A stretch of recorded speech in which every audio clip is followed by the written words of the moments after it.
তো পৃথিবীর সবাই জানে দখলদার দেশের কাছে নিউক্লিয়ার বোমা আছে, কিন্তু তারা কখনো মুখে বলেনি, আবার তারা কখনো বলেনি যে আমাদের কাছে নেই।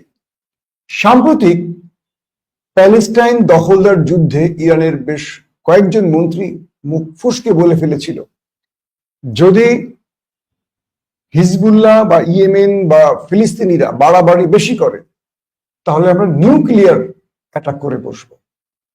এইরকম একাধিকবার বলেছিল একাধিকবার দখলদার মন্ত্রীরা। এর পরপরই মোটামুটি চাপ আসতে শুরু করে, কিন্তু চাপ দেবে কারা? ওরা তো পশ্চিমা দুনিয়ার মূল কি বলবো প্রিয় ভাজন, ওদের তো আসলে চাপ আসবে না। এটা বাংলাদেশ, পাকিস্তান, ইরান, তুরস্ক, মুসলিম কান্ট্রি হলে ওদের জন্য মাথা ব্যথার কারণ হবে।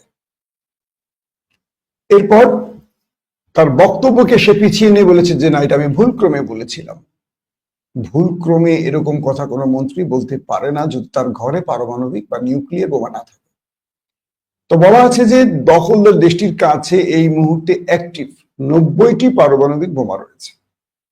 90টি ওয়ারহেড তাদের কাছে আছে দখলদার দেশের কাছে, এবং বলা হচ্ছে 300 থেকে 350 ওয়ারহেড তৈরির জন্য তাদের কাছে ইউরেনিয়াম সমৃদ্ধ করা আছে, আরো তেজস্ক্রিয় বস্তু তাদের কাছে জমা আছে। তারা চাইলে 300 বা 350 বানাতে পারবে।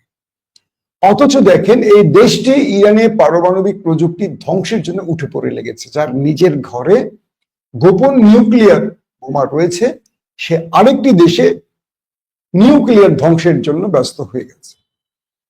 পৃথিবীর একটি দেশ প্রশ্ন করেছে, America, Canada, Britain, France, German, Spain, Ireland, Australia বা ভারত, হোয়াটএভার যত রাষ্ট্র আছে তারা কখনো প্রশ্ন করেছে, মিস্টার নেতানিয়াহু, তোমার ঘরে কি করে নিউক্লিয়ার বোমা রয়েছে? যদি না থাকে তাহলে IAEA কে পরিদর্শনের সুযোগ দাও, আমরা ডিমোনাতে যাই, ডিমোনাতে গিয়ে দেখি তোমার ডিমোনাতে কি কি লুকানো আছে। অদ্ভুত ব্যাপার। এই প্রশ্ন বা এই জিজ্ঞাসা কেউ কখনো ইসরায়েলকে করে না। যার ঘরে অবৈধ সন্তান, সে অন্যের বৈধ সন্তানকে নিয়ে প্রশ্ন তোলে, এই বাচ্চা কবে হলো, কিভাবে হলো, এ বাচ্চার মাকে, বাবাকে, আদৌ কি বাচ্চা হয়েছে কিনা, কোন গর্তে হয়েছে, কোন পেটে হয়েছে, কি কালারের হয়েছে, ছেলে নামে। আন্তর্জাতিক অর্থাৎ IAEA বলছে ইরানের কাছে এখন পর্যন্ত ইরান কোনো পারমাণবিক বা নিউক্লিয়ার বোমা তৈরি করেনি, কিন্তু ওরা বলছে ইরান তৈরির খুব কাছে। বিভিন্ন ছুতো খোঁজে ইরানের উপর একটা করে দখলদাররা। তো ইরান বারবার বলেছিল, খবরদার, সাবধান হও, আমাকে ছোঁয়ার আগে চিন্তা করো, চিন্তা করো, চিন্তা করো। যখন ছুঁয়ে দিচ্ছে ইরানকে, ইরান তো এখন ধুমায় শুরু। এখন তারা পশ্চিমা দুনিয়ার কাছে ছুটে যাচ্ছে যে ভাই আমারে বাঁচাও, আমারে বাঁচাও, ইরান তো আমার খায়া ফেলাই। আসেন লেটেস্ট খবর কি বলছে।